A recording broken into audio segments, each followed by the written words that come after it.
Hello बच्चों, आप लोगों का मिथिलानी टीचर सुप्रिया यूट्यूब चैनल पे स्वागत है। हमारा जो आज का वीडियो है वो NCERT क्लास 8 का चैप्टर 1 है, फसल उत्पादन एवं प्रबंध। फसल उत्पादन एवं प्रबंध। इस चैप्टर में हम सबसे पहले समझेंगे कि फसल क्या होता है। इस चैप्टर में कंप्लीट एग्रीकल्चर के बारे में हम समझेंगे कि फसल होता क्या है, इसे कैसे उगाया जाता है, फसल उगाने के लिए किसान कौन कौन सी प्रक्रिया को अपनाते हैं, क्या क्या करने के बाद फसल जो है कंप्लीट पूरे फसल उगाने की प्रोसेस कंप्लीट होती है। तो हम पहले पढ़ चुके हैं कि इन मनुष्य को या फिर जितने जीव जंतु हैं सभी को भोजन की जरूरत होती है और सिर्फ पादप यानी पौधा एक ऐसा जीव है जो अपना भोजन खुद से क्या कर सकता है, बना सकता है। इसके अलावे मनुष्य और सभी जंतु अपना भोजन खुद से नहीं बना सकते हैं। ये पौधे पे क्या होता है तो डिपेंड होता है। तो भोजन हमें किससे मिलती है? पौधों से मिलती है और जानवर से भी मिलती है। हम ये भी पढ़े हैं कि भोजन हमें पौधों से और जानवर से, इस दोनों से मिलती है, लेकिन ज़्यादातर भोजन हमें पौधों से मिलती है। तो ये पौधे लगाए जाते हैं, फिर उससे हमें फसल मिलते, उससे हमें फल मिलती है उसकी। तो फिर हम क्या करते हैं, उसको ग्रहण करते हैं। तो जब कोई भी पौधा एक बड़े पैमाने स्तर पर किसी भी जगह में सेम काइंड का यानी कि एक ही प्रकार का पौधा जब एक बड़े स्थान पे लगाया जाता है बड़े पैमाने में, तो वो क्या कहलाता है? फसल कहलाता है। फसल हम किसे कहते हैं?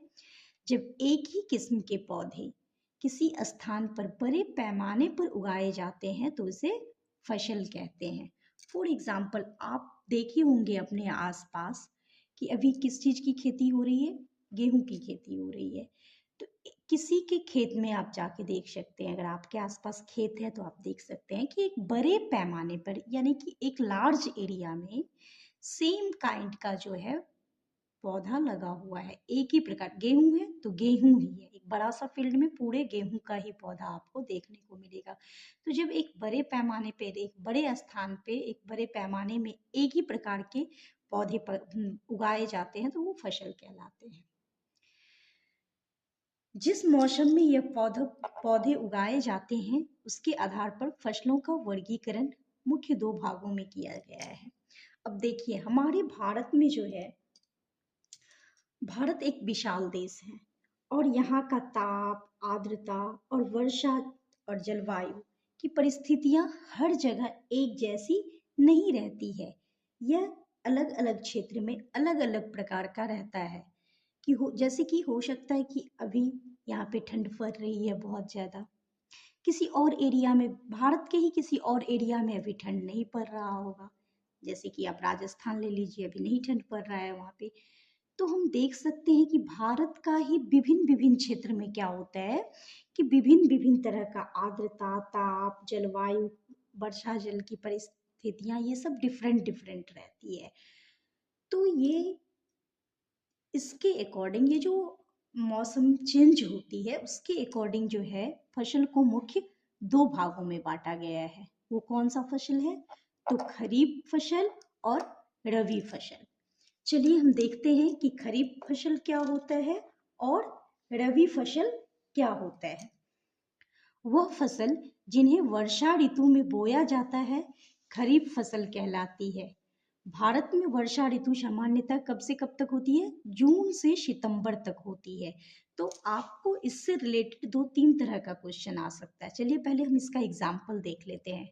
जैसे धान, मक्का, सोयाबीन, मूंगफली, कपास, बाजरा, ज्वार, गन्ना, उड़द, ये सारे किसके एग्जाम्पल है? खरीफ फसल के हैं। अब देखिए कि इसमें से आपको किस तरह का क्वेश्चन पूछा जाता है एग्जाम में। आपसे पूछ देगा कि खरीफ फसल जो है वो किस महीने से किस महीने तक उगाई जाती है या होती है। तो खरीफ फसल कब से कब होती है? जून से सितंबर तक। ये वर्षा ऋतु में बोया जाता है क्योंकि जो खरीफ फसल होते हैं उन्हें अधिक मात्रा में पानी की जरूरत होती है और इसीलिए ये किस समय में बोया जाता है, या बोया यानी रोपा जाता है, तो ये वर्षा ऋतु में बोया जाता है, क्योंकि वर्षा ऋतु में बारिश होती है तो पानी की मात्रा खेतों में अधिक रहता ही है। तो इसीलिए इस सारे जो यहाँ पे एग्जाम्पल दिए हुए हैं फसल, इस सब फसल की जो है खेती कब होती है, तो जून से सितंबर में होती है। जून में बोया जाता है और सितंबर में इसकी कटाई हो जाती है। दूसरा हमारा है रबी फसल। शीत ऋतु अक्टूबर से मार्च तक में उगाई जाने वाली फसलें रबी फसल कहलाती हैं, जैसे गेहूं, चना, मटर, सरसों, अलसी, मसूर, आलू, जीरा, सौंफ, तंबाकू आदि। तो ये सारे किसके एग्जाम्पल है, रबी फसल के हैं। और ये कब से कब होती है, तो अक्टूबर से मार्च। अक्टूबर में बोया जाता है और इस मार्च में इसकी क्या होती है, तो कटाई होती है। तो यहाँ पे देखिए, ये जो रबी फसल है इसमें क्या होता है कि पानी का नीड तो होता है। पौधा तो हमने पढ़ा है कि पौधा को पानी की नीड होता ही होता है, चाहे वो कोई भी पौधा हो। बट क्या होता है कि इस सब को कम मात्रा में पानी की जरूरत होती है। फॉर एग्जाम्पल अभी गेहूं की खेती हो रही है, तो आप देखे होंगे कि हर खेत को 1 से 2 बार क्या किया जाता है, सींचा जाता है, यानी कि उसमें पानी पटाया जाता है सिर्फ 1 से 2 बार। और धान का खेती अगर आप देखे होंगे तो धान में क्या होता है कि नीचे, खेत के नीचे स्तर जो होता है खेत में, यानी कि पानी लगा रहता है, उसको अधिक पानी चाहिए। लेकिन गेहूं में पानी लगा नहीं रहता है, जब उसे सींचा जाता है, पटाया जाता है उसमें पानी, तो 1 से 2 दिन उसमें पानी रहता है। तो ये सारे ऐसे फसल है जिनको पानी की कम जरूरत होती है। पानी की जरूरत तो होती है बट क्या होता है कि कम होती है। इसके अलावे कई स्थान पर दालें और सब्जियां ग्रीष्म में उगाई जाती हैं। तो डिफरेंट डिफरेंट क्षेत्र में डिफरेंट डिफरेंट प्रकार की फसल डिफरेंट डिफरेंट समय में उगाए जाते हैं। उस क्षेत्र के आर्द्रता, तापमान, वर्षा, जलवायु, ये सारे चीज के अकॉर्डिंग उगाई जाती है। तो हमारे भारत में जो मुख्य फसल की बात होगी कि मुख्य कितने फसल है, तो वो यही दो है, खरीफ फसल और रबी फसल। नेक्स्ट हमारा है कृषि पद्धतियां। इसमें हम समझेंगे कृषि पद्धतियां में सबसे पहले देखिए, आप अगर कभी अपने मम्मी पापा या किसी भी बड़े के साथ कभी भी कोई प्लांट अपने गार्डन में लगाए होंगे, कभी अपने बगीचा में प्लांट, कोई भी पौधा, फूल का ही पौधा लगाए होंगे, तो या फिर आप किसी को लगाते, माली को ही लगाते देखे होंगे, तो आप ये चीज अच्छे से समझ गए होंगे कि डायरेक्ट पौधा लगा देने से पौधा नहीं लग जाता है। उसके लिए बहुत सारी प्रोसेस होती है। जैसे कि आप देखे होंगे कि पहले मिट्टी तैयार किया जाता है, किसी भी औजार से वहाँ पे क्या किया जाता है, मिट्टी को खोद के हल्का किया जाता है। फिर थोड़े बीच के पार्ट को, उसका मिट्टी हटा के एक थोड़ा सा अंदर गहराई किया जाता है और उस पौधे की जड़ को उस गहराई में दिया जाता है, ये सब। उसके बाद ऊपर से मिट्टी डाल के फिर पानी दिया जाता है। तो ये सारी प्रोसेस होती है। इसी तरह से कृषि यानी कि किसान भी जो अपना फसल उगाता है, वो ये नहीं है कि ऐसे ही खेत में गए, बीज दे दिए और हो जाता है, बिल्कुल नहीं। वो बहुत मेहनत करते हैं, बहुत सारे प्रोसेस उन्हें करना पड़ता है पहले, फिर जाके उनकी इतनी अच्छी फसल होती है। तो किसान फसल उगाने के लिए अनेक क्रियाकलाप करते हैं जो निम्नलिखित है। वो कौन कौन सा है, देखिए। सबसे पहले वो क्या करते हैं, तो मिट्टी तैयार करना, ये इनका पहला प्रोसेस है। कि ये जो कोई भी अनाज, कोई भी फसल अगर एक बार कट के आ गया, तो उसके बाद वो खेत की ऐसी स्थिति रहती है कि मिट्टी भी बहुत ही सख्त हो जाता है। तो सबसे पहला काम इनका होता है मिट्टी तैयार करना।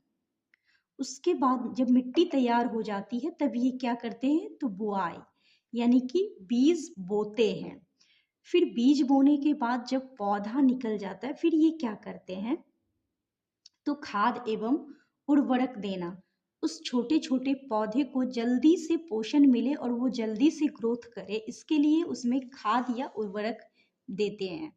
फिर उसके बाद सिंचाई, यानी कि पानी पटाना जिसको बोलते हैं, पानी देना। तो उसके बाद वो क्या करते हैं, पौधे में सिंचाई करते हैं। फिर जब पौधा बड़ा हो जाता है तो उसके बीच बहुत सारे अनवांटेड प्लांट निकल जाता है, जो कि कृषि के लिए यूज का नहीं है। या उसका कोई भी उपयोग नहीं है, तो उस अनवांटेड पौधा को, अनचाहा जो फसल के बीच में जो बिना यूज का कुछ कोई कोई पौधा निकल गया है या खरपतवार है, तो उस सब से सुरक्षा करना, यानी कि उस सब को वहां से हटाना। फॉर एग्जाम्पल आप देखिए कि अगर कोई भी प्लांट के बीच, जैसे भी गेहूं है, गेहूं के बीच में अगर कोई ऐसे अनवांटेड प्लांट निकल गया है, तो उस मिट्टी में जो पोषक तत्व है जो उस पौधे को मिलना चाहिए, उसके साथ साथ क्या हो रहा है कि वो अनवांटेड प्लांट भी उसके बगल में उस चीज को एब्जॉर्ब कर रहा है, वो पूरे एब्जॉर्ब कर लेता है। तो गेहूं को जितना पोषक तत्व मिलना चाहिए प्रॉपर ग्रोथ के लिए, वो तो नहीं मिल रहा है, क्योंकि वो जो अनवांटेड पौधा है, अनचाहा पौधा वहां पे जो है, वो भी उस पोषण को क्या कर रहा है, ग्रहण कर रहा है। तो इसीलिए उसका उसको भी हटाना ये कृषि का काम है। आप सुने होंगे आसपास, अगर खेती बाड़ी कभी आप सुने होंगे, देखे होंगे, तो कहता है कि जा रहे हैं खेत कमाने। कमाने मतलब क्या होता है, खेत में जो अनवांटेड घास फूस पेड़ पौधा है, जो कोई भी पौधा है, उस सब को वो क्या करता है, वहां से हटाता है, वही होता है खेत में कमाई करना। उसके बाद क्या है, कटाई। अब जब खरपतवार सबसे सुरक्षा कर लिया और पौधा बड़ा हो गया, उसमें जो फसल है वो फसल उग निकल गया, और वो फसल उगने के बाद वो जब कंप्लीटली क्या हो जाता है, पक जाता है, उसके बाद क्या होती है, तो कटाई करते हैं किसान।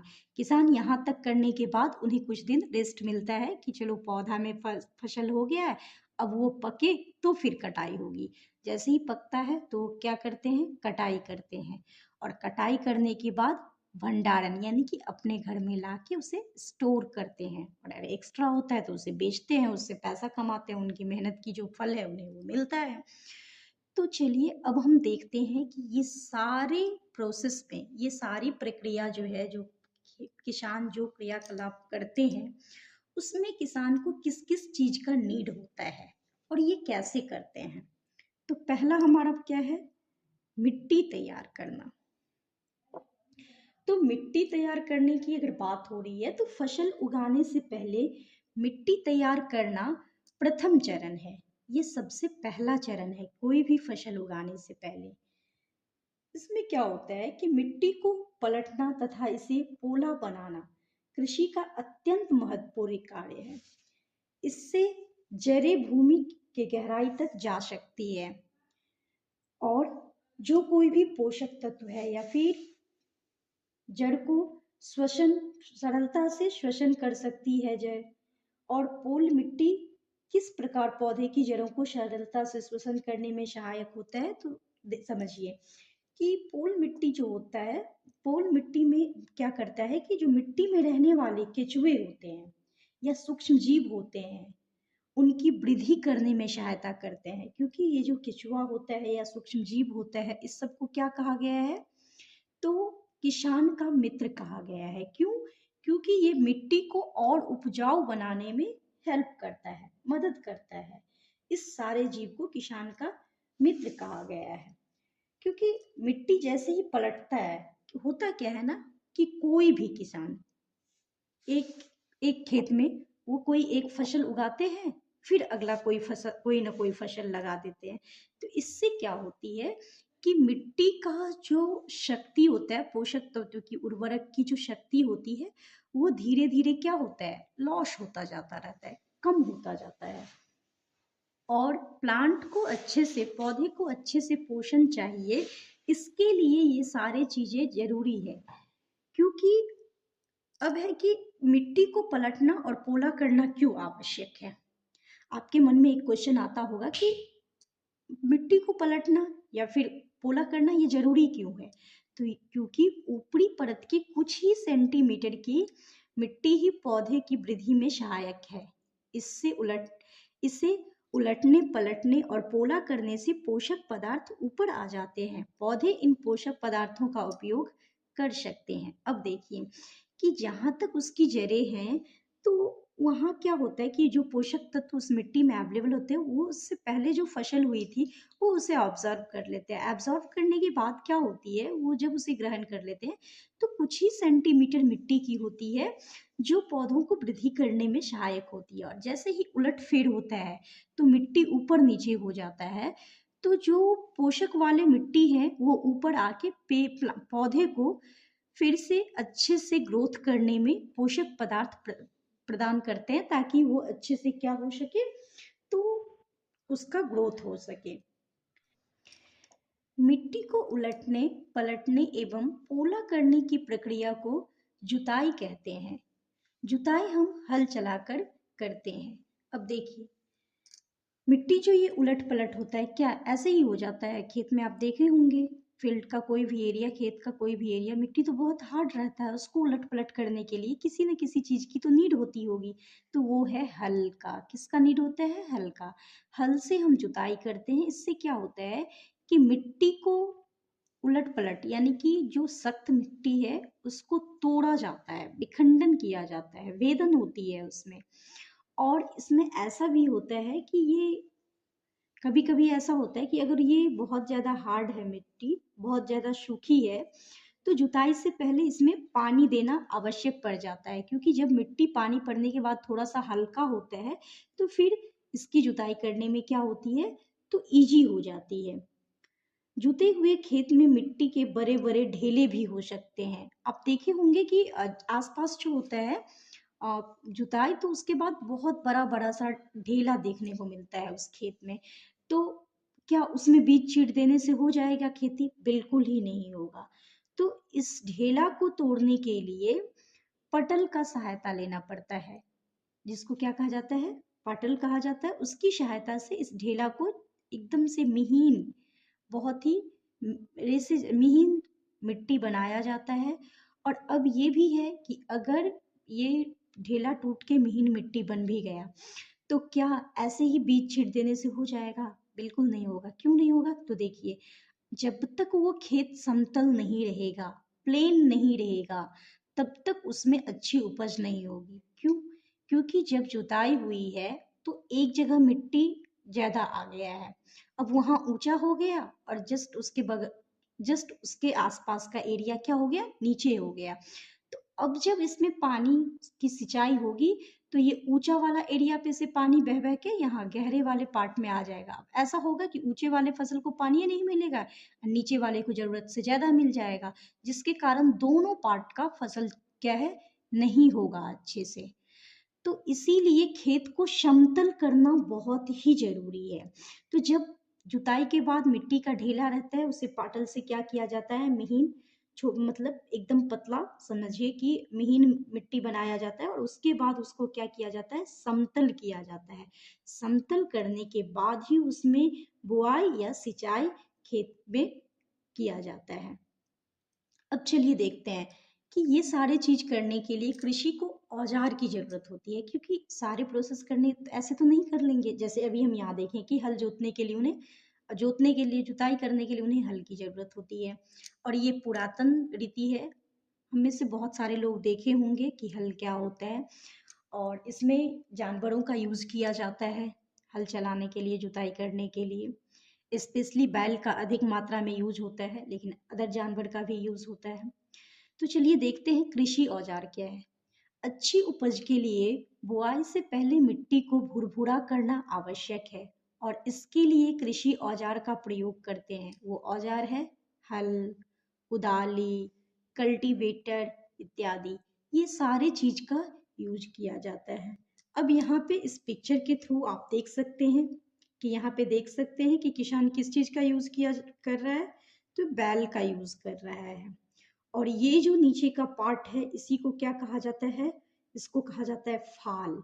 और ये फाल से ही हार्ड मिट्टी को तोड़ के ढेले में चेंज किया जाता है।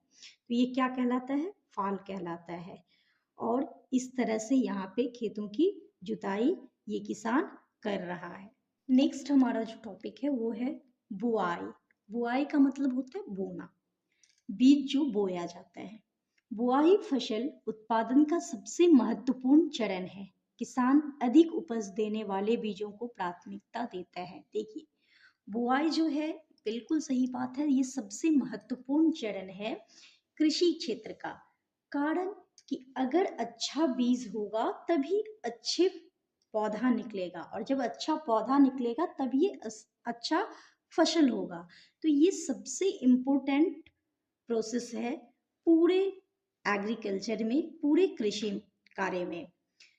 तो अब आप घर में ही, अगर आपकी मम्मी चना दाल, चना दाल नहीं चना, आपकी मम्मी चना, आपके आपको छोला बनाना, आपकी मम्मी छोला बना रही है, तो वो पहले क्या करती है, चना को, जो घर में चना पहले से रखा हुआ है उसको पानी में देती है।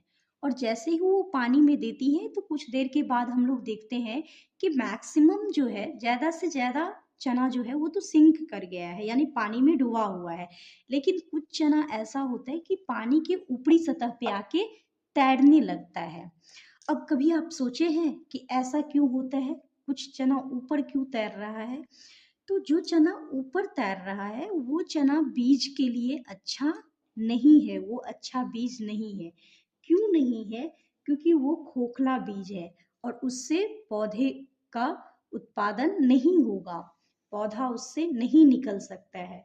तो इसीलिए किसान इतना मेहनत करके, और अगर अच्छा बीज नहीं बोएगा तो उसकी सारी मेहनत क्या है, पानी में है, क्योंकि कोई फल उसको मिलेगा ही नहीं। तो ये बहुत बड़ा प्रोसेस है, बहुत महत्वपूर्ण प्रोसेस है कि जिसमें क्या किया जाता है। तो अच्छे बुआई फसल उत्पादन का सबसे महत्वपूर्ण है। और किसान जो है बोने से पहले अच्छी और गुणवत्ता वाले साफ एवं स्वस्थ बीजों का चयन करता है, जिससे कि किसान की उपज क्या हो सके, अच्छे से अच्छा हो सके। अब अभी हम आपको एग्जाम्पल के थ्रू बताए ही हैं कि बीज को कैसे देखा जाएगा कि ये अच्छा है कि नहीं। तो उसको पानी में कुछ देर के लिए छोड़ के जो ऊपर आ जाता है, जैसे गेहूं ही, जब आप देखे होंगे, अगर आपकी मम्मी घर में खाना खाने के लिए, आटा पिसवाने के लिए गेहूं धोती होंगी, तो जैसे ही पानी में गेहूं डालती हैं तो जो खोखला है, जिसमें सूड़ा लगा हुआ गेहूं है, वो सारा गेहूं क्या हो जाता है, पानी के ऊपर तैरने लगता है।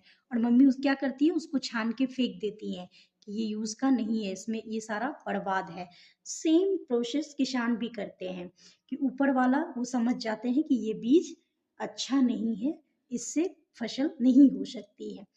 अब है कि बोने के लिए सीड ड्रिल का उपयोग हो रहा है आजकल। जो है कोई भी लाइन हो, उसमें क्या हो रही है कि टेक्निकल चीजें ज्यादा से ज्यादा यूज हो रहा है, जिससे क्या हो रहा है, दो चीज की फायदा हो रही है।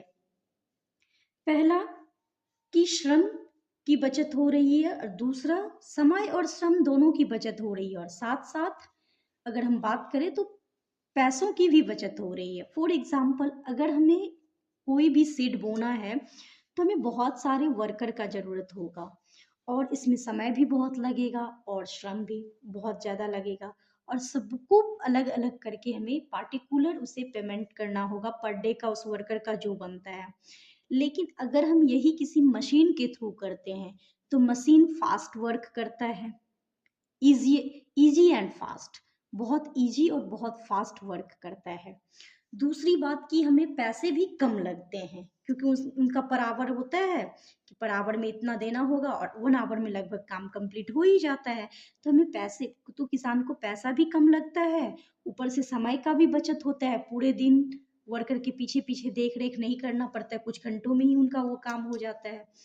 तो आजकल बुआई के लिए ट्रैक्टर द्वारा संचालित सीड ड्रिल का उपयोग होता है। इसके द्वारा बीजों में समान दूरी एवं गहराई बनी रहती है। एक्चुअली ये है क्या, मशीन है। तो इसके बीच ऐसा एक फिक्सेशन है, फिक्स्ड किया हुआ है कि समान दूरी है और समान गहराई है। जब हम किसी वर्कर से बोआते हैं तो हो सकता है कि वो, उसके माइंड में कुछ और चलता हो, उतना ध्यान नहीं दिया, तो हो सकता है कि वो पास में ही बो दे या उतना गहराई में नहीं बोए। तो इसमें एक डर है कि हमारा प्लांट सही से ग्रो करेगा या नहीं करेगा। लेकिन ये मशीन में क्या है, फिक्स है कि इतनी दूरी पे प्लांट पौधा होनी चाहिए, तो उसकी वो दूरी तय है कि इतना दूरी पे ही वो बीज का डिस्टेंस बना हुआ है, और गहराई भी है कि इतनी गहराई में जाना चाहिए, क्योंकि अगर गहराई में नहीं जाएगा तो पक्षी सब जो है, चिड़िया सब जो है, वो खेत से बीज चुन चुन के खा सकता है, तो इस चीज का डर रहता है। इसीलिए बीज को गहराई में दिया जाता है कि कोई भी पक्षी उस चीज को क्या ना करे, तो क्षति ना करे, कोई भी पक्षी उसको नाश ना करे। तो यहाँ आप पिक्चर के थ्रू देख सकते हैं कि किस तरह से समान दूरी फिक्स है कि इतनी दूरी पर और इतनी गहराई में बीज होना चाहिए। क्योंकि अगर दूरी नहीं होगा, तो अभी हम जस्ट आपको बताए हैं अनवांटेड पौधा के बारे में, कि अगर पास पास में पौधा होगा तो पौधा को जितना, जिस मात्रा में, जिस प्रचुर मात्रा में पोषक चाहिए वो नहीं मिलेगा, और जब नहीं मिलेगा तो वो दोनों के दोनों पौधा का ग्रोथ नहीं होगा। इसीलिए दूरी जो है उसकी होनी जरूरी है, और गहराई में तो जाना ही जाना चाहिए। तो चलिए अब हम देखते हैं खाद एवं उर्वरक मिलाना। किसान अपने फसल को अच्छा करने के लिए, अच्छी उपज हो इसके लिए खेत में खाद और उर्वरक मिलाते हैं। क्या होता है खाद? वे पदार्थ जिन्हें मिट्टी में पोषक स्तर बनाए रखने के लिए मिलाया जाता है, उन्हें खाद एवं उर्वरक कहते हैं। तो आप समझ गए होंगे कि मिट्टी को पोषक, पहले ही बताया कि पोषक स्तर बढ़ाने के लिए जिस चीज को मिलाया जाता है उसी को खाद और उर्वरक कहा जाता है। कुछ किसान खेत में एक के बाद दूसरी फसल उगाता रहता है। खेत में खेत को कभी खाली नहीं छोड़ते हैं, और जिसके वजह से क्या होती है कि उनकी खेत की जो पोषक स्तर होती है वो डाउन हो जाता है, कम हो जाता है, और उससे सही करने के लिए, पोषक स्तर को सही करने के लिए उन्हें खाद और उर्वरक मिलाना पड़ता है, उसमें देना पड़ता है। खाद एक कार्बनिक यानी कि जैविक पदार्थ है जो कि पौधों या जंतु अपशिष्ट से प्राप्त होती है। तो खाद क्या है? ये कार्बनिक है, जैविक है, जो भी पौधे या जंतु का अपशिष्ट रहता है उससे तैयार किया जाता है। हम लोग क्लास 6 में वर्मी कंपोस्ट के बारे में पढ़े हुए हैं पहले से। तो ये जो वर्मी कंपोस्ट होता है वो यही होता है कि जो जितने भी जैविक चीज हैं, सड़े गले, उन पौधे हो या जंतु हो या पौधों का पत्ता हो, लीफ हो, जो अपशिष्ट पदार्थ है उस सब से वो बनाया जाता है। तो यही खाद होता है। तो खाद के बारे में हम लोग समझ लिए। अब हम उर्वरक देखते हैं। उर्वरक रासायनिक पदार्थ है जो विशेष पोषकों से समृद्ध होते हैं तथा इसका उत्पादन फैक्ट्रियों में किया जाता है। हमने देखा कि खाद को जो है वो खेत खलिहानों में खुद से तैयार किया जाता है।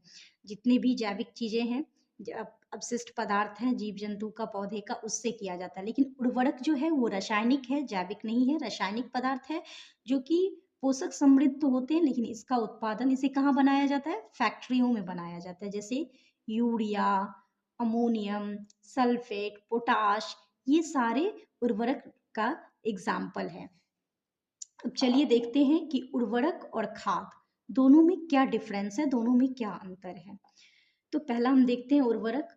उर्वरक एक मानव निर्मित लवण है। अभी जस्ट हम लोग देखे थे कि ये मानव निर्मित है। क्यों? क्योंकि इसे फैक्ट्री में बनाया जाता है, मानव के द्वारा फैक्ट्री में बनाया जाता है। और खाद एक प्राकृतिक पदार्थ है जो गोबर एवं पौधे के अवशेष के विघटन से प्राप्त होता है। तो खाद जो है वो जैविक है, प्राकृतिक पदार्थ से बनता है, ये प्राकृतिक पदार्थ है। दूसरा है उर्वरक का उत्पादन फैक्ट्रियों में होता है। तो उर्वरक का फैक्ट्री में होता है, और खाद खेतों में बनाई जा सकती है। और खाद जो है वो क्या होता है?